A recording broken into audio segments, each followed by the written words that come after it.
Hi, I'm Mitchell Rocheleau. I'm an architect searching the world to learn more about the buildings and environments that humans have created, from the modern era all the way back to prehistory.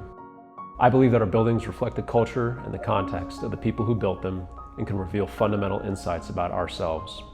Using architecture as our lens, we can learn more about who we are and where we come from. With this knowledge, we can build environments for our future that will facilitate our thriving and our vitality.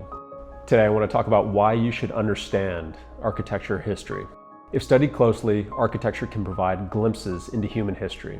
It can give insight into our ancestors' customs, their rituals, technologies, religions, myths, and their stories.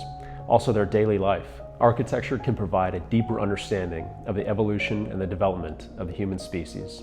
It can give us a holistic perspective on our place in the context of humanity. From the prehistoric structures to contemporary architecture, we can see what was important to past civilizations and what these people were trying to say through their buildings. Architecture often tells a story about the time it was constructed. When a society decides to build a building, it monumentalizes a set of principles into the physical world. In many prehistoric, ancient, medieval structures, these values, ideas, and information shown in their buildings lay at the core of their value systems. Historically, the building process has been long, complicated, labor-intensive, and required massive amounts of resources. Because of this, it forces the society doing the construction to curate their beliefs and their values down to their essential elements, as they will be monumentalized in the physical world for years to come. A great example of this phenomena can be found in religious structures such as cathedrals, mosques, temples, and basilicas. Many of these buildings display their values quite literally on the facades of the buildings. Through ornamentation, sculpture, stained glass, engravings, the builders tell the stories of their religion and their beliefs. For example, the Nativity facade on the Sagrada Familia in Barcelona, Spain, the architect Antoni Gaudí engraved numerous stories of the Bible directly onto the face of the building. The permanent nature of religious architecture represented stability and power and reinforced the authority of their religion. Patrons walking into a massive cathedral with ornate stone carvings and expansive stained glass windows would feel spiritually elevated from the atmosphere of the building and also feel confident in the belief systems of that culture. In a similar but maybe darker manner, architecture was used to control, manipulate, and intimidate groups of people. It was also used to help maintain a concentration of power in the specific hands of people. Religious buildings were not the only works of architecture used to convey a society's values. The Barcelona Pavilion, designed by Mies van der Rohe in 1920, was intended to portray a new identity for Germany after the war.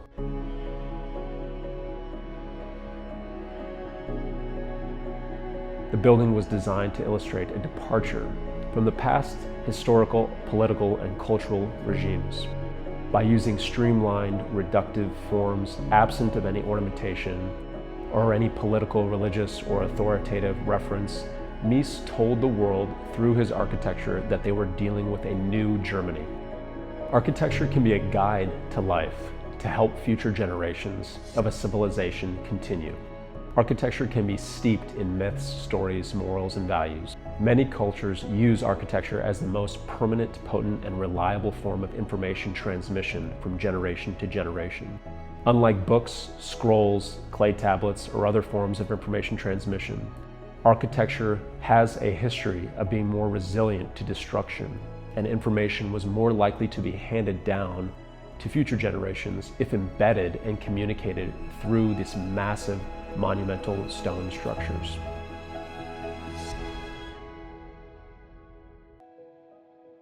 The Parthenon in Athens is a great example of a structure meant to transmit cultural myths, morals, and values into the minds of young Athenian citizens.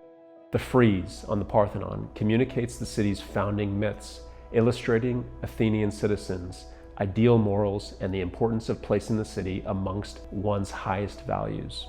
When young Athenians saw the architecture and carvings, they would undoubtedly have been familiar with the messages through the oral stories told by their parents and older generations. The story's presence in monumental stone architecture would have reinforced their importance and cemented these values into their psychological makeup.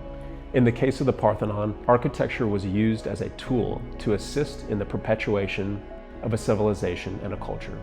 Studying past buildings allows us to see what technology and materials were available at that time.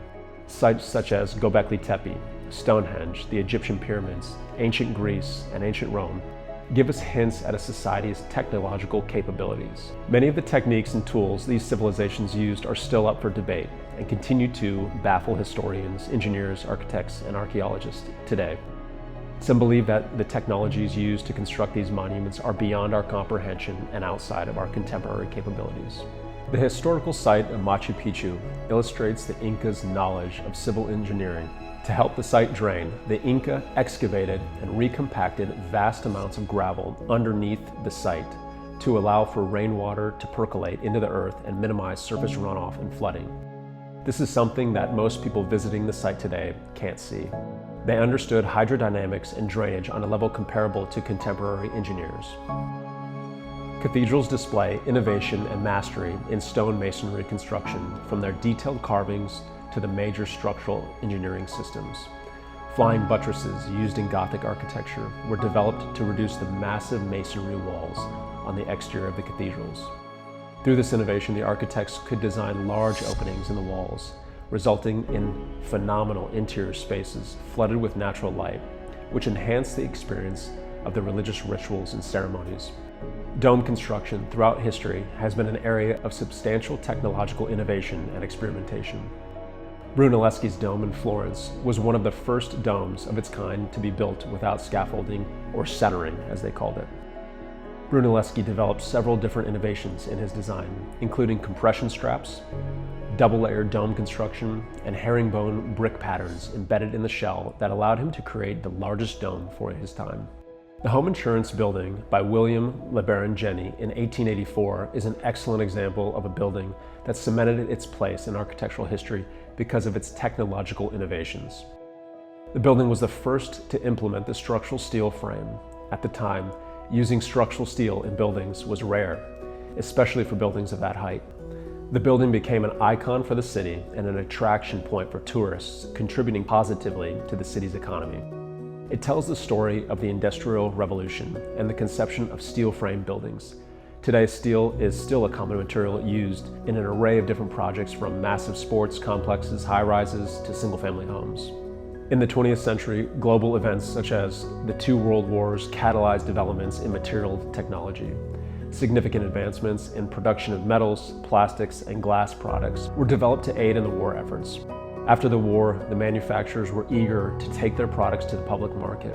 When architects became aware of these new materials and technologies, they began experimenting with how to use them in their buildings. A great example of this is the case study homes built in Southern California in the mid-1900s.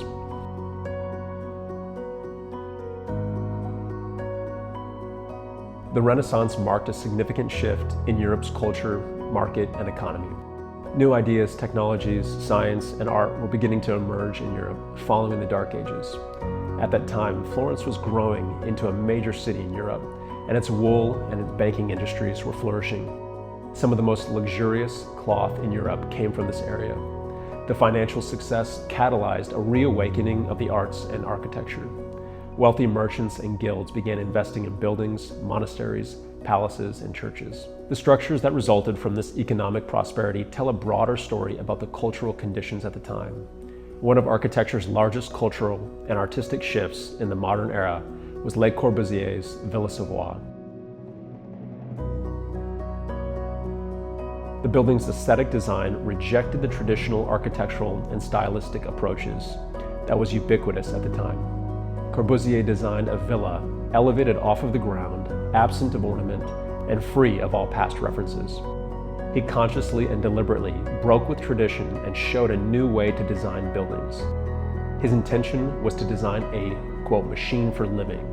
At the time, ideas such as mass production, manufacturing, sanitization, and efficiency were at the forefront of people's minds. So the emergence of Corbusier's ideas signify a larger cultural and evolutionary shift. In the mid-1900s, skyscrapers began to develop in New York City and Chicago. Many buildings were constructed as office towers to house large corporations' staff and operations. Not only did the architecture perform functionally to give the corporation a workplace, it also served as a giant marketing strategy. Many corporations were racing to the top to build their highest tower to represent their market prestige and dominance. Towers like the Sears Tower, the Seagram's Building, and the Chrysler Building are quintessential examples of American corporate architecture.